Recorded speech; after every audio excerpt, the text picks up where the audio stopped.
नियाजी साहब, आपको क्या लगता है, क्या सिचुएशन बनती दिख रही है आपको पंजाब में आने वाले दिनों में?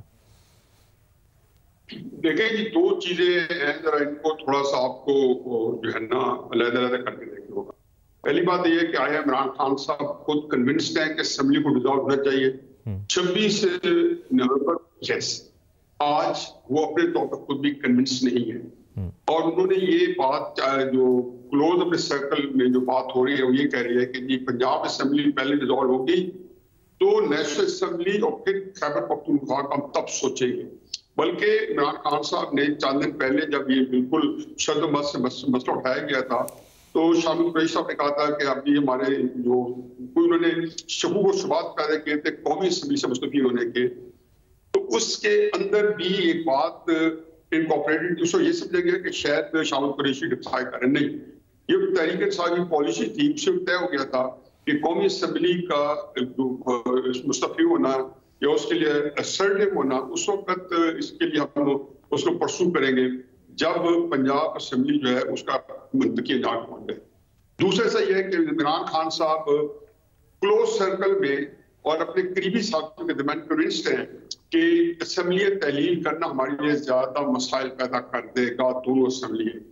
इवन ये कि इसमें इलेक्शन भी कॉल कर लिएगा, इलेक्शन हो भी गए और इलेक्शन जीत भी गए फर्ज के सारी गुड सिनेरियो के अंदर, तो उसके अंदर जो असल बात है कि आया वो जो है कितने फायदे में जाएगा और फिर साथ ये मान दिया है कि इलेक्शन में आप लूज भी कर सकते हैं। तो इस सिलसिले में खुद भी वो जो थोड़ा सा उनकी जो डिवाइडेड ओपिनियन उनके अपने दिमाग में इमरान खान साहब के आए हुए है, तो नाचे एक तो इसमें रखे कि जो यकसुई इमरान खान साहब के अपने अंदर होनी चाहिए थी वो इस वक्त नहीं है, जो जिस तरीके से 26 नवंबर करेगी। दूसरा से यह है कि परवेज इलाही साहब का क्या होगा, मत भूलें कि परवेज इलाही साहब इमरान खान साहब को 2 से ज्यादा मरतबा स्नब कर चुके हैं। मैं लफ्ज कर रहा हूँ स्नब कर चुके हैं, वो एक बुरी तरह टोक चुके हैं और उन्होंने हर मौके पे ये बल्कि ये तक कहा उन्होंने इमाम बुखारी के साथ प्रोग्राम में एस्टेब्लिशमेंट भी नहीं चाहती। और जिस दिन उन्होंने प्रेस कॉन्फ्रेंस करनी थी इमरान खान साहब के साथ उससे एक दिन पहले एस्टेब्लिशमेंट कोई मिलने इस्लामाबाद गए थे, हम यहाँ कई दफा डिस्कस भी कर चुके। चुनाचे उसके बाद उन्होंने इंटरव्यू दिया तो उन्होंने यही कहा कि एस्टेब्लिशमेंट भी नहीं चाहती। ये बड़े मीनिंगफुल था, मतलब इस तरह जो कि एस्टेब्लिशमेंट गैर सियासी है और हम सारे मान रहे हैं और कोई बंदा इस वक्त ये नहीं कहता इशारा कनातन के अलावा कि वो किसी के मुलव्वस है, जो मौजूदा जो आर्मी की आदत है या असली की आदत है। अब इसमें मैंने पहले दिन से कह रहा हूं या 2-3 हफ्तों से कि परवेज इलाही, पीडीएम की हुकूमत और एस्टेब्लिशमेंट ये असेंबली ना तोड़ने पे और मौजूदा जो हो रहा है खेल, ये खेल है। जैसे मैं और इमरान खान ने कहा था मैं और डॉक्टर अलवी जो है तोसीय मुलाजमत पे आर्मी की हम खेलेंगे, तो ये खेल खेला जा रहा है इमरान खान साहब को मामूल बनाना या बेवकूफ बनाना, क्योंकि उसके अंदर ये जितना कहते रहे चाहे उसमें रोजाना प्रेस कॉन्फ्रेंस करके कि हम उसके खिलाफ नो कॉन्फिडेंस और ये और उसमें कोई हैसियत नहीं रही, हम हटा के रहेंगे। इनके ये तीनों एक पेज पे हैं। चुनाचे आप ये सोचें कि असेंबली की तहलील होना ये बड़ी दस्यास है, करीब भी नहीं सोचा जा रहा। अच्छा, और जबकि इमरान खान साहब जो सबसे ज्यादा ठीक है नियाज़ी साहब, आपका वो भी 2 सही, आपका जवाब आ गया, कमेंट आ गया। हमने सवाल ये सामने रखा था कि क्या पंजाब गवर्नर राज की तरफ बढ़ रहा है, तजियाकारों ने अपनी राय दी है। प्रोग्राम के अगले हिस्से में हम बात करेंगे एमक्यूएम पाकिस्तान ने दोहरे इलेक्टोरल फहरिस्तों के मामले पर इलेक्शन कमीशन में दरख्वास्त दायर की है, जिस पर समाअत के दौरान चीफ इलेक्शन कमिश्नर ने एमक्यूएम के दलाइल मुस्तरद कर दिए और कहा कि कराची और हैदराबाद में इंतखाबात 15 जनवरी को अपने वक्त पर ही होंगे। सिंध की सियासी सूरत हाल पर बात करेंगे एक ब्रेक के बाद। प्रोग्राम में एक बार फिर खुशामदीद। एमक्यूएम पाकिस्तान ने दोहरे इलेक्टोरल फहरिस्तों के मामले पर इलेक्शन कमीशन में दरख्वास्त दायर की है, जिस पर समाअत के दौरान चीफ इलेक्शन कमिश्नर ने एमक्यूएम के दलाइल मुस्तरद कर दिया और कहा कि कराची और हैदराबाद में इंतखाबात 15 जनवरी को अपने वक्त पर होंगे। और उन्होंने एमक्यूएम के वकील से यह भी कहा कि दोहरे इलेक्टोरल फहरिस्तों का मामला आपने पहले किसी भी फोरम पर नहीं उठाया।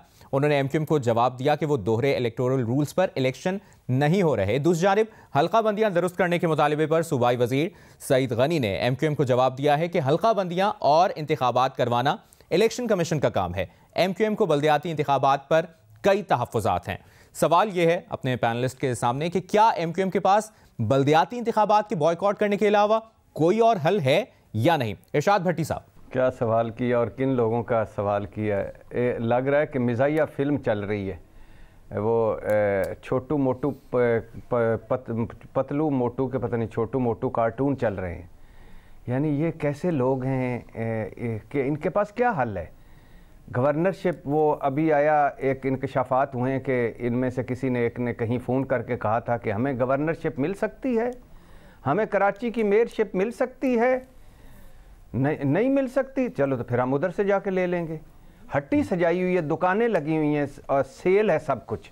कराची चाहिए, वो कराची जो बर्बाद कर दिया, तबाह कर दिया, भत्ता ज़दा, तवान ज़दा, कब्रिस्तान बेच दिए, वो कराची दोबारा चाहिए। लंदन की जदादें भी चाहिए, खैर वहाँ तो मुकदमा किया हुआ है, यहाँ भी मुकदमा चल रहा है सियासी, कभी कोई और कभी कुछ। तो अब कर लिया हुन आराम जे इत्तेहाद करके ये जो पीपल्स पार्टी के साथ, और अब ठंड पड़ गई जे। अब जनाब स्पीकर, आपकी एक और तरफ भी तवज्जो दिलानी है। ये मिजाइया फिल्म तो चलती रहेगी, इनके पास कोई ऑप्शन नहीं है। ये जहाँ बेहतर इनको मिलेगा, बेहतर, चूँकि वफाकी हुकूमत तहरीक इंसाफ बाहर है उस से कौमी असम्बली से, लिहाजा ये इसी तनख्वाह पे काम करेंगे थोड़े बहुत शोर के साथ। चीफ इलेक्शन कमिश्नर साहब ने नून लीग को इंट्रा पार्टी इलेक्शन के लिए हतमी शोकाज नोटिस दिया है। उन्होंने एक और भी कहा है चीफ इलेक्शन कमिश्नर ने कि जो जमात अपने इलेक्शन नहीं करा सकती बाकी क्या करेगी। कभी कोरोना का बहाना, कभी कोई और बहाना। अब अगर कुछ हेला बहाना किया तो आपका इंतखाबी निशान वापस लिया जाएगा। अच्छा, मजे की बात है कि नून लीग में इंट्रा पार्टी इलेक्शन नहीं हुए, मगर बादशाह सलामत, बड़े बादशाह सलामत नवाज शरीफ साहब की सवाब के कहने पर छोटे बादशाह सलामत शहबाज शरीफ साहब ने मरियम नवाज साहबा को वली अहद मुकर्रर किया अपने सवाबदीदी इख्तियारात इस्तेमाल करके। कोई इंट्रा पार्टी इलेक्शन नहीं हुए, कोई पार्टी का इजलास नहीं बुलाया गया, कोई नहीं किया गया। और सीनियर नायब सदर भी इसलिए बनाया कि पार्टी आइन में है कि सदर बनाने से पहले सीनियर नायब सदर होना ज़रूरी है। अच्छा, और फिर दूसरी बात है कि ना सिर्फ इंट्रा पार्टी इलेक्शन नहीं हुए, बल्कि इस मरतबा यौम तसीस भी नहीं मनाया मुस्लिम लीग ने। उन्होंने 3 दिसंबर को उन्होंने कहा छोड़ो ये भी चक्कर, बल्कि अब एक आइन में तब्दीली हो रही है कि नवाज शरीफ साहब को ताहयात कायद बनाया जाए। और बल्कि सलमान शहबाज साहब भी आ रहे हैं पार्टी में और उनको भी ओहदे दिए जा रहे हैं। तो यानी अब ये पार्टियां सारी देख लें, जैसे हम कई मरतबा देख, किसी पार्टी में ना जमहूरियत है, ना असल इंतखाबात हैं, ना उनके रवैयों में हैं। और बल्दियाती इंतखाबात से सारे भागते हैं, सब भागते हैं। छेड़ बन गई इनकी बल्दियाती इंतखाबात के, इस्लामाबाद के हों, KPK के हों, पंजाब के हों, कराची के हों, हैदराबाद के हों, सब भागते हैं बल्दियाती इंतखाबात भी नहीं कराने। और लेकिन जमहूरियत के चूँकि अपना हमें सूट करती है, चोगा पहन के हमने अंदर से हम पूरे बादशाह हैं, सिविलियन डिक्टेटर हैं, और चूँकि जमहूरियत सूट करती है, हमने यही चेहरा रखना है। वो एक पता नहीं क्या हेलोवाइन वाला होता है जिसमें चेहरा बदल जाता है। ये हमसे 75 साल से हेलोवाइन खेल रहे हैं और जमहूरियत की, और हम इनके एंजॉय कर रहे हैं कि यही असली जमहूरियत। भट्टी साहब, आपका कमेंट आ गया। जो पार्टियों में इलेक्शन नहीं करवा सकते, उन्होंने क्या करवाना है, और उन्होंने उसी तनख्वाह पे काम करेंगे। थोड़ा बहुत शोर शोर डालते रहे, गवर्नरशिप ले ली, कराची भी ले ही लेंगे किसी ना किसी तरह। महमल, आपकी क्या राय है? इरशाद भट्टी साहब की राय आपने सुनी। सवाल हमने ये पूछा है कि क्या MQM के पास बल्दियाती इंतखाबात के बॉयकॉट करने के अलावा कोई और हल है? देखिए मुबशर, बात यह है कि इंतखाबात बॉयकॉट करना तो कोई हल नहीं होता। ये हमने देखा है कि इसका सियासी जमातों को नुकसान होता है। लेकिन बात सिर्फ ये MQM के लिए डिलिमिटेशंस का मसला नहीं है, उनके लिए मसला ये भी है कि ओवर द ईयर्स उनके जो वोट बैंक है वो नीचे ही जाता गया है। 2013 के इलेक्शन में 20 लाख वोट लिया था, 2018 के इलेक्शन में 7,14,000 वोट लिया था। और अभी भी हम मतवातर देख रहे हैं, ये कर रहे हैं कोशिशें कि सारी जो पार्टीज हैं उनको इकट्ठा कर ले, मर्ज कर ले, उस तरह की वो सारी हमारे सामने अब तो सारी डिटेल्स भी आ गई हैं। लेकिन उसके बावजूद इनका वोट बैंक का एक बहुत बड़ा मसला है। हल तो इसका सिर्फ ये है कि जो PDM में जाते हुए इनसे वादे किए गए थे, इनसे मुआहदे किए गए थे, उसको पूरा करने के लिए ये नून लीग और पीपल्स पार्टी के ऊपर जो है वो दबाव डाले। और अगर ये चीजें सॉल्व नहीं होती तो फिर तो उनके पास शायद यही हल रह जाएगा कि वो हुकूमत छोड़ दें। लेकिन वो भी बात वही है कि कराची के अंदर एक PTI की भी मकबूलियत है, इनका अपना वोट बैंक बहुत नीचे गया है, तो उसकी उसकी वजह से थोड़ा सा इलेक्शंस के अंदर उनको अपनी बहुत ज्यादा खातिर ख्वाह कामयाबी तो उस तरीके से नजर नहीं आ रही। तो एक वजह ये भी है, लेकिन हाल सिर्फ यही है कि पीडीएम ने जो इनसे वादे किए थे वो वादे उन्हें पूरे करने चाहिए, वरना इस तरीके की बात उन्हें शुरू में ही इनको क्लियर कर देनी चाहिए थी कि ये हमारी लिमिटेशंस है और ये हम कर सकते हैं और ये हम नहीं कर सकते। सही। और क्या वो मुआहिदों पर अमल दरामद होगा भी या नहीं? मजहर अब्बास साहब की क्या राय है और हफीजुल्लाह नियाजी साहब की क्या राय है, क्या तज़किया है, ये जानते हैं एक ब्रेक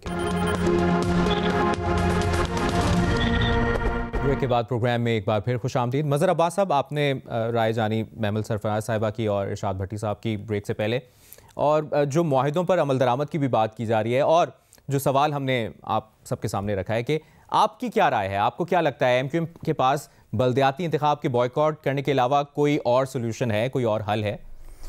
अच्छा, आपके सवाल पे जो भट्टी साहब का जवाब है उससे मैं कंफ्यूज हो गया था कि कहीं मुस्लिम लीग नून पर तो सवाल नहीं है ये। देखिए, पहली चीज उन्होंने जोड़ दिया था मुस्लिम लीग नून से, सवाल एमक्यूएम का ही था। पहली चीज़ ये कि मजमूई तौर पे हमारी सियासी जमातों के रवैये गैर जमहूरी हैं। ये इलेक्शन कब होने थे? ये इलेक्शन होने थे 2020 में, पिछली बल्दियाती सेटअप ख़त्म हो गया था। अच्छा, पीटीआई की गवर्नमेंट ने तो और भी कमाल किया था, उन्होंने इलेक्टेड बॉडीज़ ही पंजाब में डिफंक्ट कर दी थी और एडमिनिस्ट्रेटर ले आए थे। तो अगर इलेक्शन 2021 में हो जाता और पीटीआई और एमक्यूएम मिलकर लड़ती वो इलेक्शन, बल्दियाती इलेक्शन, तो आज एमक्यूएम ये रोना नहीं रो रही होती। चीज़ ये है कि जब वक्त पर इलेक्शन होने होते हैं तो उस वक्त हम अपने पॉलिटिकल इंटरेस्ट को सामने नहीं रखते, ये सामने रखते हुए हम देखते हैं उसको। ये गलती हुई और वो बस सब ने मिस कर दी। पीटीआई को उस ज़माने में फवाद चौधरी साहब ये कहा करते थे कि ये पीटीआई की गलती थी कि उन्होंने लोकल बॉडीज़ इलेक्शंस जो है वो नहीं कराए, फौरी तौर पे करा देने चाहिए थे। तो आज पंजाब में लोकल बॉडीज़ में वो होते उनके बकौल। अब भी इलेक्शन मुलतवी करना एक बहुत ही गैर जमहूरी फैसला होगा। डीलिमिटेशंस हों, सेंसेस हों, ये ज़रूरत है। और सेंसेस और डीलिमिटेशन दोनों में जो रूलिंग पार्टी होती है वो हमेशा गड़बड़ करती रही है।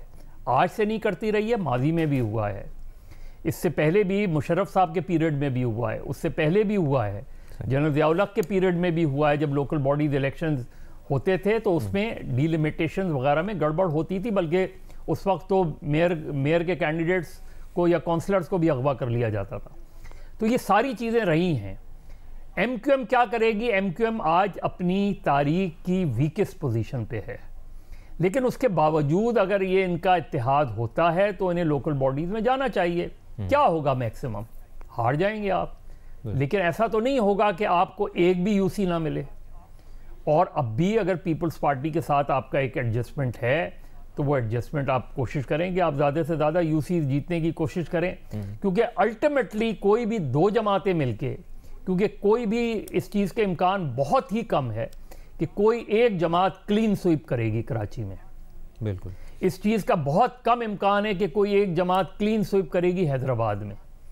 ये दो कॉन्स्टिट्यूंसीज ऐसी हैं कि जहाँ जो दो उस लिहाज से जो अर्बन सिंध की कॉन्स्टिट्यूंसीज उस लिहाज से बनती हैं। वैसे तो मीरपुर खास, सक्खर, नवाबशाह, इनको भी आप कहते हैं, लेकिन इन दो जगहों पे इलेक्शन होने तो असल चीज़ ये है कि एमक्यूएम के बॉयकॉट का फ़ायदा फिर किसे होगा? अगर एमक्यूएम ने बॉयकॉट किया तो उसका फ़ायदा या तो पीटीआई को होगा और या जमात इस्लामी को होगा उसका फ़ायदा। तो इस वक्त जो इलेक्शन की रेस में है वो पीटीआई है, वो जमात इस्लामी है और वो पीपल्स पार्टी है। तो एमक्यूएम इस रेस से अगर आउट होती है तो एमक्यूएम अपने आगे सियासी मुस्तकबिल के लिए भी बिल्कुल नुकसान उठाएगी और ये इत्तेहाद जो बनाने जा रहे हैं इसका भी सियासी नुकसान होगा। एमक्यूएम के सियासी मुस्तकबिल को नुकसान पहुंच सकता है, आपकी ये राय है। नियाजी साहब, आपको भी यही लगता है अगर एमक्यूएम बॉयकॉट करती है तो इसका फ़ायदा किसको होगा? और क्या बल्दियाती इंतखाबात के बॉयकॉट के अलावा कोई हल है एमक्यूएम के पास? आपकी क्या राय? हल तो मैं तब हूं जब मैं ये इस बात पे कन्विंस्ड हो जाऊं कि एमक्यूएम बॉयकॉट कर रही है। मैं कन्विंस्ड हूं कि एमक्यूएम बॉयकॉट नहीं करेगी। वो बिल्कुल एक ही जो एक पॉलिटिकल जो नैरेटिव है इलेक्शन को मुलतवी कराने का, उसको एक हाफ पे जूम ले गई है और ये मजीद इसमें पाँव भरेगी और फाइट आउट करेगी। इलेक्शन कमीशन को चूंकि अभी तक कोई डिसीजन तो नहीं है, आज कमेंट्स आए मेरे ख्याल में केस के, तो कोशिश करेगी कि ये मुलतवी हो जाए इलेक्शन। अब अमलन जब ना हुए तो एमक्यूएम ने ये इलेक्शन लड़ने हैं, और ये जो एमक्यूएम जो कुछ कर रही है, जो उनकी आफाक अहमद से कल मुलाकात हुई है, उससे पहले मुस्तफा कमाल से हो चुकी है, फारूक सत्तार साहब ऑन बोर्ड है, और एमक्यूएम अपने वर्कर्स के पास बार बार जाते हैं, ये इलेक्शन लड़ने की तैयारी है। ये कोई इख्तिजाज नहीं बताया, ये कह रहे हैं कि इख्तिजाज के साथ मिला रहे, नहीं, तैयारी वो इलेक्शन लड़ने की कर रहे हैं। अलबत्ता वो दूसरी तरफ सोच रहे हैं कि अगर बायकॉट हो जाए फॉर द टाइम भी, और इतने देर में तरीके इंसाफ को और डट पड़े, उनको इस वक्त कराची में उनकी जो कॉन्स्टिट्यूंसी है, जो उनकी जो कोर कॉन्स्टिट्यूंसी है, वो तरीके इंसाफ ने उसके साथ शेयर किया है, वो उस पार्टी ने नहीं की, और बाकी कोई जमात इस्लामी है उन्होंने नहीं की। इस्लामी की अपनी कॉन्स्टिट्यूंसी है, उसी को एक्सपेंड किया है, और अपने पुराने जो लोग हैं जो जमात इस्लामी सिंध में पूरे 3, 4, 5 भाई हैं, वो उनका पूरा सिंध के अंदर उनका तूती बोलता था या उनका कब्जा था। एमक्यूएम ने पहले उनसे छीनी, अब जमात इस्लामी थोड़ा सा एमक्यूएम से करेगी, लेकिन असल एमक्यूएम को सब्सटेंटिव जो डेंट डाला है, उनकी जो वोटर्स छीने हैं, वो तहरीक इंसाफ में छीने सही है गलत। तो वो सोच रहे हैं कि अगर हम सारे मिल जाए तो उसमें क्या हो जाएगा। 8 लाख 6 लाख वोट लिए थे और सबने मिल मिला के 8 लाख लिए थे, और सब मिल जाए एक पे तो 10 लाख ले जाएंगे। तहरीक इंसाफ तो बहुत आगे खड़ी है।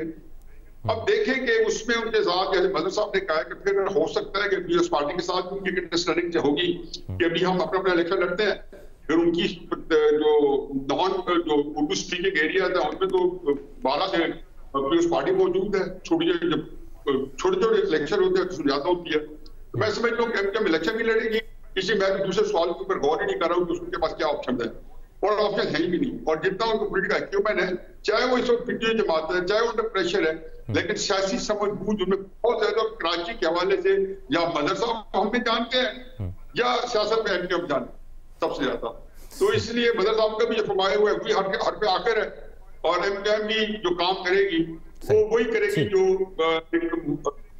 जो होते हैं मकबूल सियासी फैसले होते हैं। इलेक्शन लड़ेगी और इस उम्मीद पे पीटीआई को मार्जिनलाइज कर सकते। ठीक है भट्टी साहब, आप कंक्लूड कर दें इस कॉन्वर्सेशन को, और जिस तरह नियाजी साहब भी गुफ्तगू कर रहे हैं और मजहर साहब कह रहे थे कि जी नियाजी साहब चलो ठीक है, करने दें भट्टी साहब। नहीं, भट्टी साहब का भी इनपुट हम जानना चाहेंगे। भट्टी साहब, अगर बल्दियाती इंतखाबात के बॉयकॉट का ऐलान करती है एमक्यूएम, तो इसका सियासी फायदा फिर किस सियासी जमात को होगा? देखिए, मुख्तसरन अगर आप बता। मजहर भाई ने वो कहा कि वो मैं माजरत चाहता हूँ, वो चीफ इलेक्शन कमिश्नर साहब बहादुर के पास हियरिंग थी ना, तो चीफ इलेक्शन कमिश्नर साहब बहादुर ने ही ये नून के बारे में कमेंट्स दिए, तो वो मैंने सुना दिए। माजरत इस पे मजहर भाई की समय खराशी पे। दूसरी बात ये कि भाईजान जिस हो सकता है ये बाईकाट करे किसी जमात को फ़ायदा हो, सोचने की बड़ी बात ये है कि कराची का फ़ायदा किस में है? क्या यानी एमक्यूएम के फैसले में है या दूसरों में है या किसी में है? यकीन करें, कोई भी आ जाए, हो जाए या ना हो, दोनों सूरतों में अल्लाह के फजलो करम से कोई कराची का फ़ायदा नहीं होगा, क्योंकि ये सारा कुछ किसी आवाम के फ़ायदे, शहर के फ़ायदे के लिए तो हो नहीं रहा। ठीक, ये तो सारा कुछ अपने लिए। मज़हर साहब, आपका कमेंट, और कराची का फ़ायदा किस में है? देखिए, कराची का क्या, मुल्क का फ़ायदा ही लोकल बॉडीज़, नर्सरीज़ होती हैं। नर्सरीज़ के इलेक्शन अगर आप वक्त पे नहीं कराएंगे, और ये कॉन्स्टिट्यूशन में है कि आपको 90 डेज़ में इलेक्शन कराने, मुझे समझ में नहीं आती कि रवैये क्या हैं। और दूसरे ये कि सिर्फ एमक्यूएम का वोटर जो है वो पीटीआई से ज़्यादा टीएलपी में गया है, और ये भी एक इम्पॉर्टेंट फैक्टर है। और टीएलपी लोकल बॉडीज़ इलेक्शन में ख़ास तौर पे टीएलपी फैक्टर को आप नज़रअंदाज नहीं कर सकते। लेकिन इस सब के बावजूद एमक्यूएम को इलेक्शन में जाना चाहिए, और अब इलेक्शन को डिले करने की कोई भी कोशिश और इस तरह की कोशिश एमक्यूएम अपना सियासी नुकसान करेगी। ठीक है, बहुत बहुत शुक्रिया। हमारे साथ पैनलिस्ट मौजूद थे, मजहर अब्बास साहब, इरशाद भट्टी साहब, महमूद सरफराज साहिबा, हफीजुल्लाह नियाजी साहब। प्रोग्राम से दीजिए इजाज़त। अल्लाह हाफ़िज़।